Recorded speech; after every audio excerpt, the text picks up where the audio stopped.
I'd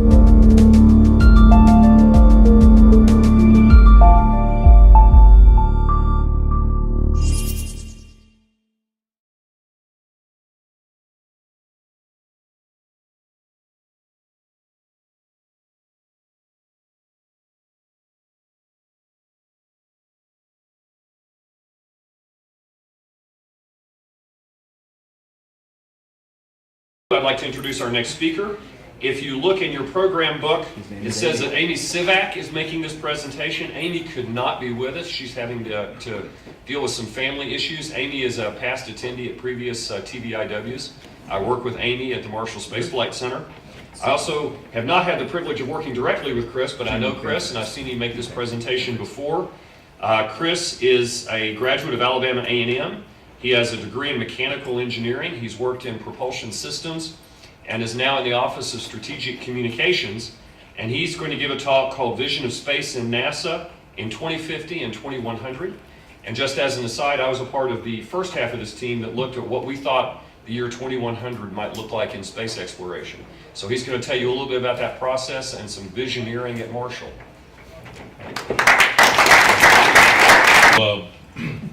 Thank you for having me.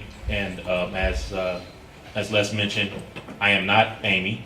My name is Christopher Randall, and I've been privileged and fortunate enough to work for NASA ever since I graduated from college back in 2006.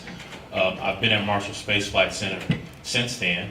I started off my career as a mechanical engineer, aerospace mechanical, designing valves and actuators for Ares 1 upper stage, if you all remember the Constellation program.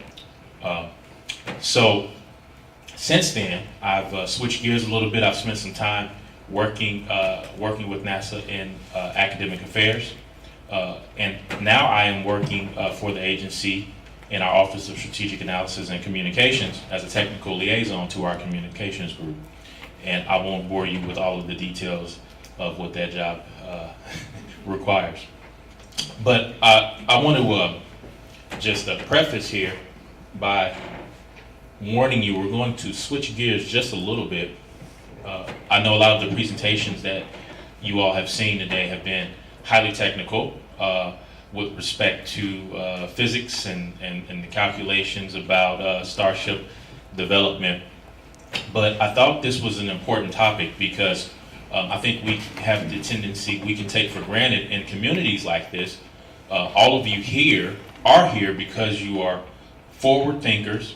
You think outside the box as a regular part of your routine, and you have this level of creativity and interest in the future of space that far exceeds many, even some within NASA, believe it or not. Now don't get me wrong, NASA is one of the most forward-thinking organizations out there, and we have many wonderful scientists and engineers who do think about the future and try to apply that in their daily activity. But NASA is a large organization, and across the organization, it takes many other disciplines beyond engineering and science to make that organization run well. And one of the things that we may not necessarily have done such a good job with in the past is making sure that we're engaging not just our scientists and engineers, but the entire agency into thinking about the future and how NASA will play into that.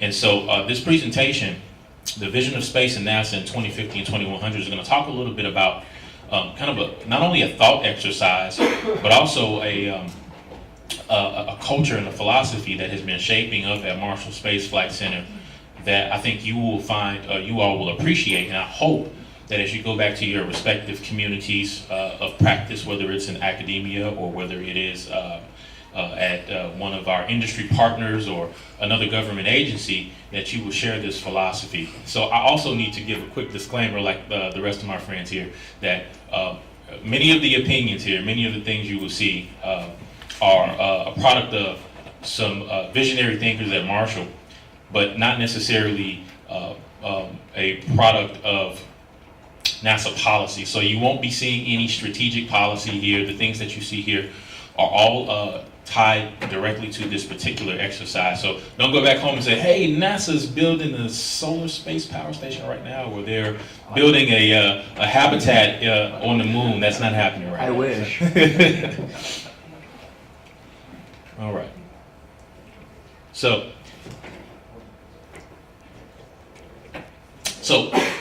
the Space 2100 philosophy, this presentation that you're about to see is actually affectionately referred to at Marshall as the Space 2100 philosophy, or the activity, or the group. They refer to members of this team as the Space 2100 team. And what the Space 2100 philosophy is about is, so Patrick Sherman, our Center Director, shortly after he took that position, he proposed an idea that we get a cross-section, a very diverse cross-section of the Marshall community, to stop and think about what will the world and what will space look like in the year 2100. Now, he didn't want just scientists and engineers. He wanted people from our CFO, from our legal office, our Office of Procurement, Human Resources, Strategic Communications, every group to be a part of this, people that normally don't get to participate in these types of activities, to come together and look at what will we be doing. But more importantly, what he did, I don't even know if he knew what he was doing, was he was opening up a new philosophy at the center, to be creative and open-minded, to think freely, to have an open flow and exchange of ideas between employees and vertically up through the leadership, to learn to embrace the 80% solution, just like we learned. In fact, some of the exercises we performed are very, very similar to what we did here last night and today. Learn to embrace kind of an 80% solution really quickly. In fact, we refer to these exercises, which I'll show you more detail about, as sprints, because we had a very short amount of time to do it, anywhere between 2 weeks to 2 months to complete an activity. Did I time out already? Let's take a quick commercial break. I'll be right back.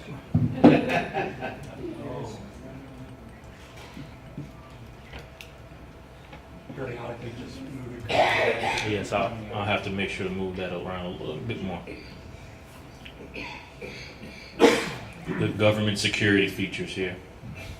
I feel so much more secure. Don't you feel safe? Yeah. So, being agile and quick on your toes and taking action on those ideas, embracing the diversity of the team, actually having engineers and scientists who are experts in the fields of propulsion and materials research stop and patiently listen to a lawyer tell them about why their idea will not work and what they could do to make it work. Not being afraid to dream, starting to create and contribute to the future that we want for the agency and for the world. And also being comfortable with knowing that there really are no right or wrong answers. That what we are after is all the same. We want to see an economy, an environment that revolves around space exploration. Okay, so I'm going to tell you here some more details about what we actually did. But before I do that, I want to stop here and give you some background on what the team was asked to do. So take a moment and think back through some of the breakthroughs that have happened since in the 20th century here with computer processing capabilities, air and space exploration becoming more and more routine, the nuclear energy and capabilities that we have, global communication system, even the development of artificial body parts, and this field of biomedical engineering that has really taken off. You know, all of these things have happened in the past 100 years, and they were all breakthroughs as they happened, and so they were unpredictable by nature. But one of the things that we saw, and we made it a point to take note of, is that these breakthroughs didn't require, even though they were advancements in technology, again, they didn't require unobtainium, correct? And so, looking forward to the future, we wanted to keep that same philosophy. We know that there are significant changes to come and significant developments that will happen with respect to technology. But we wanted to make sure that we constrained the group, and this was the only way we constrained the group, and I want to make that clear. The group was left unconstrained, without budget, without cost, without schedule. Except, any ideas that you propose must not require unobtainium. Okay? So, and that makes it a little bit challenging because you don't know what's to come. You know, there's the unknown unknowns as far as how technology will revolutionize itself. And so we had to constrain ourselves within some reasonable boundary. And we did stretch a little bit the way we define reasonable. So, all right, so let's get down to the specifics about what has actually happened to date.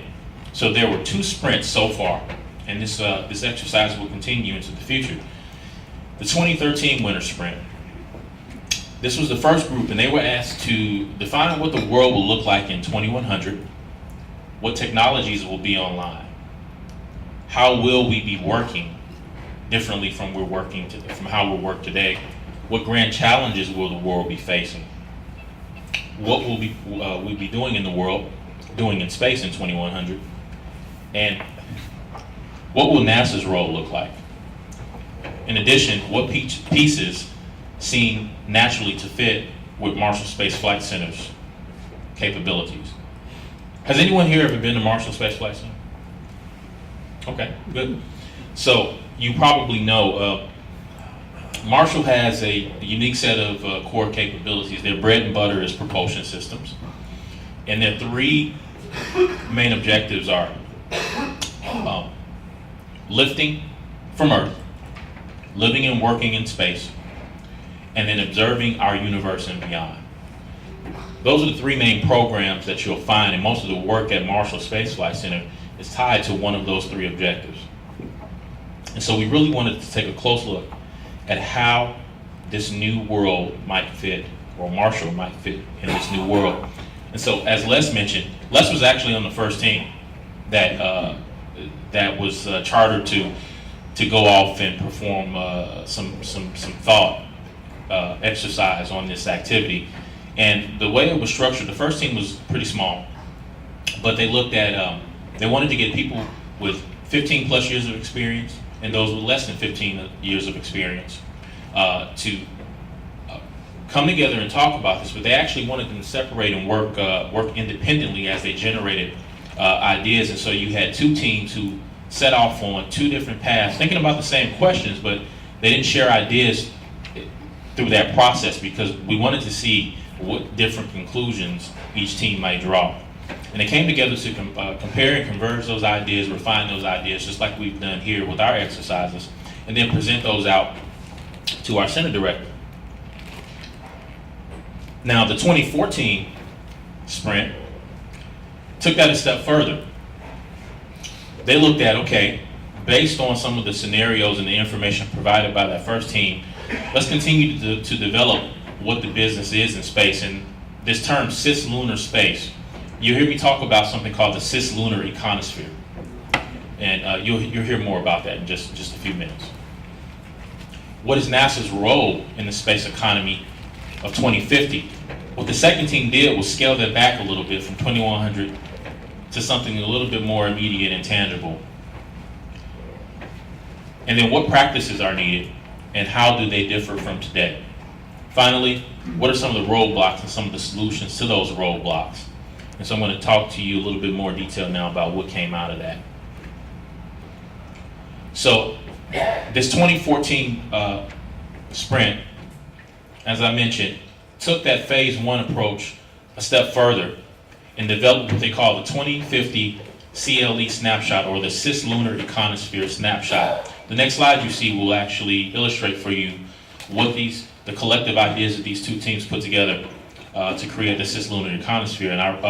And in fact, I don't even know if it's ironic. I guess it's just natural, and it's a testament to, I think, the fact that we may be headed in the right direction.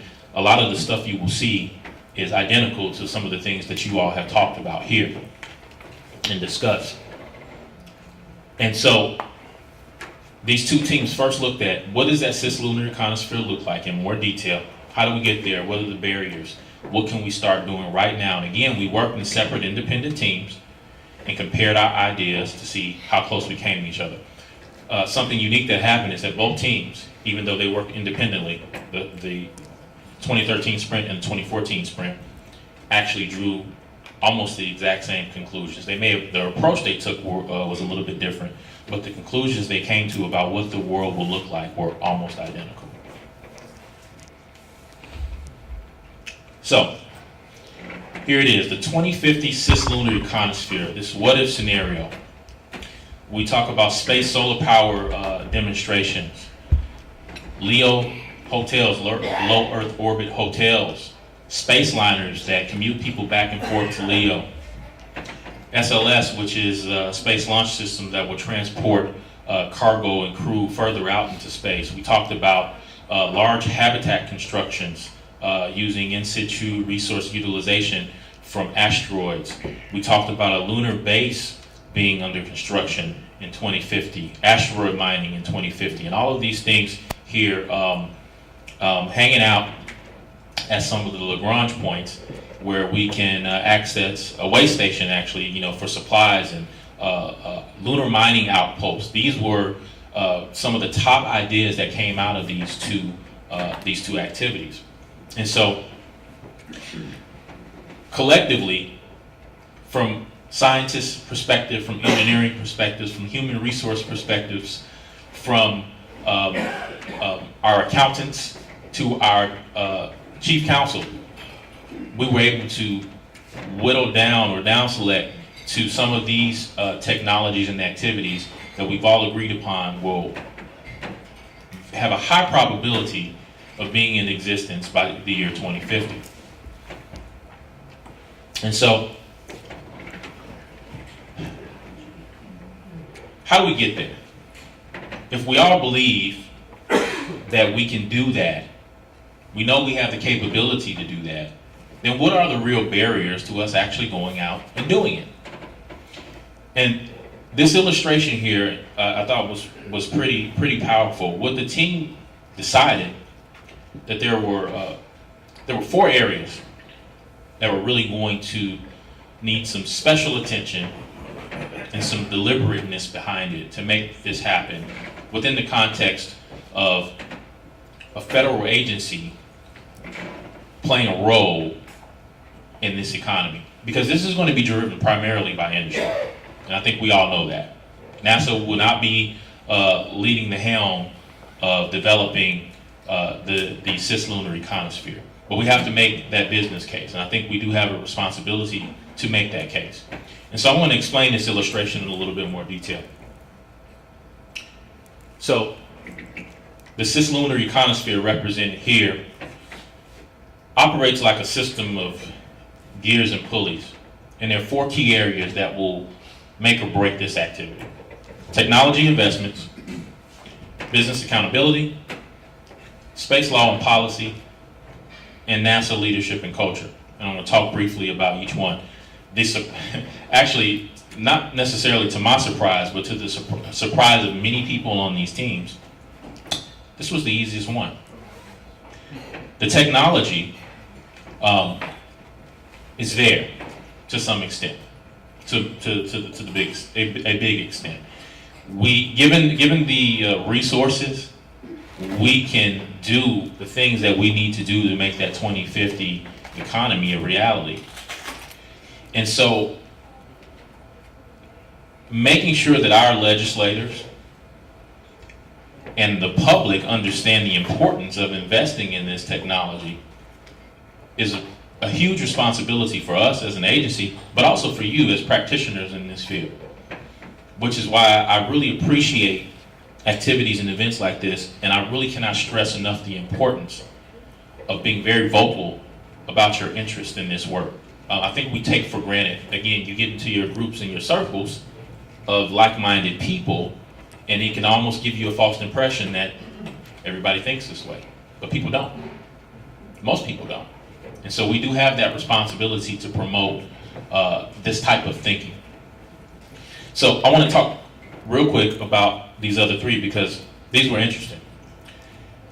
Business accountability. We talked a lot with our people from the CFO and CIO about how we actually do business, and from procurement as well, how we promote contracts and Space Act agreements and other things within the agency to engage our commercial partners in industry and academia. And in order to make the leaps that we're going to need to get to that 2050 economy, we're going to have to learn how to do business differently. We're going to have to come up with more efficient, faster ways to procure engineering services and hardware, right? We're going to have to be a lot more creative about our business practices with respect to receiving approvals and chains of command. These are things that are kind of embedded in the culture, but we really got to break some of these habits if we want to move fast enough to be able to do this stuff. I'm actually going to talk about space law and policy last because this may or may not be a surprise to you. NASA leadership and culture is illustrated here in this graphic as a tensioner. Because it is, in a big way, with respect to NASA's role in this cislunar econosphere.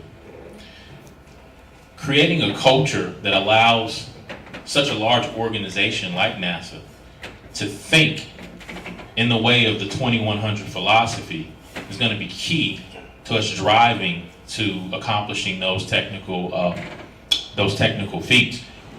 Right now, and rightly so, I understand there is somewhat of a conservative culture in the agency, right? And anybody who has ever worked for a federal agency understands why. There are a lot of obligations and responsibilities that you have that, excuse me, let me back up here, that many people may not be aware of, that we have to think of in the decisions that we make. So we don't move very quickly when it comes to doing things like developing a new man-rated or human spaceflight program and putting people on rockets and firing them off into space. We have to take precautions and have a level of conservatism that go beyond what you might see with some of the commercial partners. But starting to change that to a more cautious, creative, cautious, collaborative culture will ultimately get us to where we want to go. But last but not least, space policy and space law. Now this one was an interesting find. This one was actually kind of blew the socks off of some of our managers at the center. So as we sat around the tables and we came up with all of these great technologies and we talked about all of the activity that will be going on in space, questions started to arise. Who owns this stuff? How do we convince industry to invest in things like asteroid mining if we don't have any laws to protect their interests and their investments? And as we looked at what exists, we found that there aren't a lot of laws out there governing, and the ones that are out there that govern how we operate in space, for all practical purposes, are pretty weak with respect to business litigation. Actually, disincentives. Yes, yes. And then when you look across the country, you say, okay, that makes sense. So let's see who's out there working on it. Well, like 4 people. And I think we met like 3 of them in the process of going through. And so we recognize that, hey, this is a huge deal, right? None of this will happen until we start engaging our lawmakers on what we need and how to protect private industry so that they can make these investments. And so when we first set off on an exercise like this, the majority of the population really thought, hey, this is going to be a technical problem. So congratulations to you all, because you all have the technical stuff pretty much whipped, for the most part. So keep that in mind as you go back out into your communities about what we can be doing to promote business regulations and law that will help us move quicker to do these types of things. And so finally, just some key messages from the Space 2100 story. We have to leverage but question what we know technically. We have to be sure to stay away from technological unobtainium, at least as a federal agency, as we try to develop products. Know when to lead and when to follow. You know, one of the ideas that came out of this, and it was hard for some people to swallow, is that NASA very well may not be in the lead of developing a cislunar econosphere, right? We've helped develop technology and infrastructure up to this point that has allowed commercial partners to be able to start to engage and do some of these things on their own. But as we look forward, we have to be able, as a federal agency, to know how to take a step back sometimes and let others lead. We have to continue to retool our culture to creative, collaborative approach when appropriate. And then finally, start to break down barriers to communications and process barriers that are slowing down the ability to make some of these necessary culture changes that will allow us to actually fully realize our vision of space in the year 2100. And so I hope that some of the information you saw here was a little bit thought-provoking and gave you something to take back and talk about with your peers. And that's all I have. If you have any questions, I'd be happy to take your questions.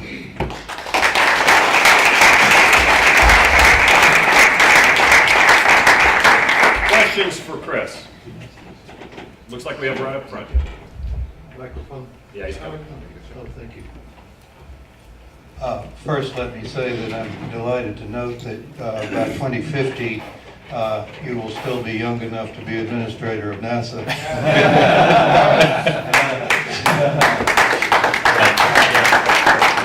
the first time you've heard that. It is, actually.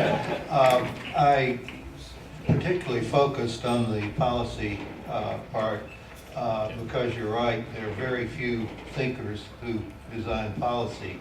And one reason that Marshall grew into what it is today was because Senator Howell Eflin was a remarkable man, and he became the chairman of the Senate Science and Technology Committee, and was able to guide the funding and so on for the agency at a critical time.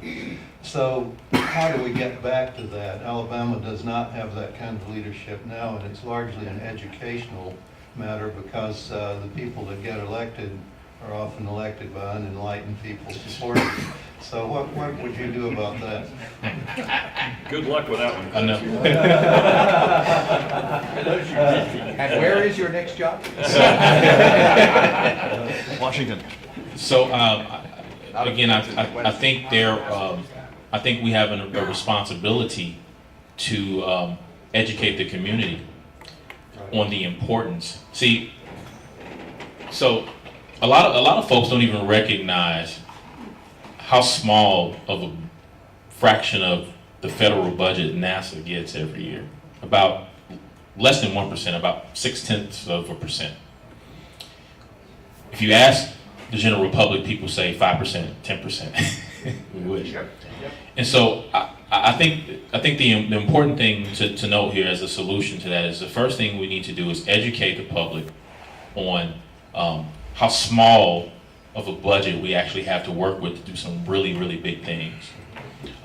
Two, we have to do a better job of promoting all of these spin-off technologies that come out of the work and the research that people like yourselves do that benefit their lives day to day.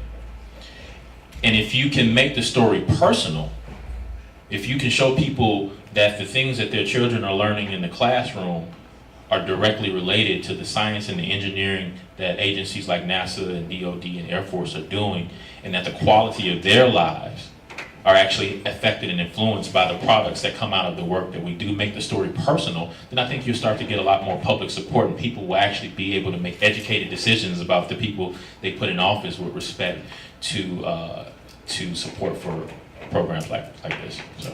I think that's important about the connection with the military training and all of that, that it has to happen in the civilian section too, Yep. with respect to space and NASA. We have time for one more question.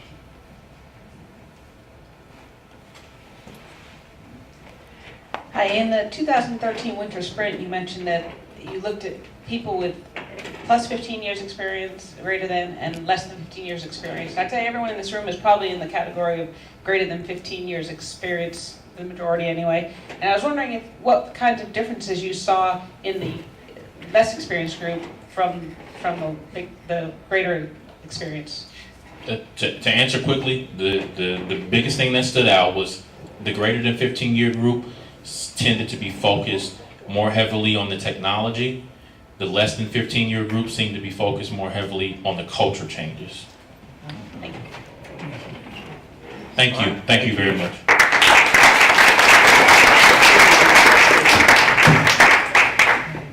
Just to add to that, Chris, as a member of the team that was the greater than 15 years experience, the thing that struck me is that the older, more experienced ones tend to be more ambitious in our aspirations for the year 2100 than the younger group did. And that's why I think they focused on the culture and the policy. Whereas the group more experienced focused on what's possible and didn't really give enough effort and thought into the policy changes that would have to be there. So it was a very complementary kind of thing. So.